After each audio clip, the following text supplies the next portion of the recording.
which will probably help the customer come into the insurance protection plan on a platform which today customers are looking at the India growth story, and ULIPs have done pretty well. In any case, when you invest in a ULIP in life insurance, you're talking about a 10-year, 15-year horizon, and everybody believes that that's a good time to be in the market and get inflation-adjusted returns. Yes, right? So you just said that after COVID there was a surge, then but in lately companies couldn't do much on that. So do you think we'll see the softening in terms rate, because in last 2 years we have not seen any hike in reinsurance rates, and they will be passed on to customers? The market is stabilized now, all I can say, because what had happened, as we had discussed in the past as well, the premiums which were charged pre-COVID was itself inadequate, because there was a lot of competition. India had probably one of the lowest rates on protection. I think therefore pre-COVID itself the market was very competitive. I think COVID really accentuated the problem for insurers and reinsurers. I think the pricing has stabilized now. So today I don't see any dramatic changes in pricing. It has went up and now it's stabilized. Stabilized, and I think everybody has settled down to a reasonable levels of pricing, the reinsurance companies and the insurance companies. So I think all of us need to now focus on getting more customers in, making our processes simpler, reduce the friction between policy proposal and policy issuance, etc. Make it more customer friendly from a policy issuance and frictionless process perspective.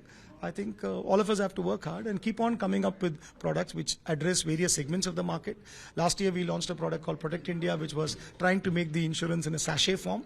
This time we have come up with. So all of us are trying multiple things so that we are able to plug a lot of gaps, or can offer multiple options to the customer so that we are able to expand the market. So just one more thing I need to understand from you. Recently, just last week, IRDAI has come up with the exposure draft on product regulation, and which says that surrender value formula will change. It will give more surrender value to policyholders. So how do you see this development? It will impact the margins of life insurance, and what would be your submission to the IRDAI? No, so I think a little bit premature to discuss everything on this topic, because it just came about 2 days back.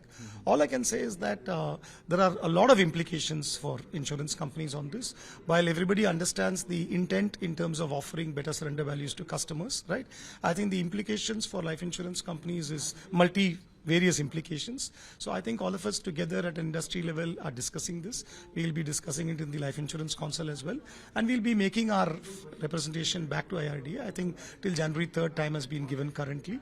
So I think work is in progress, but all I can say is the implications, there are multiple implications. Very difficult for me to just talk about one or two here. Yes, because so do you think that what do you think that it should be, that surrender threshold should be absolute value or it should be absolute percentage? No, honestly, that's why I said work is in progress. Too premature to suddenly prescribe a solution, because this is something that all of us have to understand from multiple levels: product, pricing, risk, tenure, etc. So I think it will be premature for me to just prescribe something.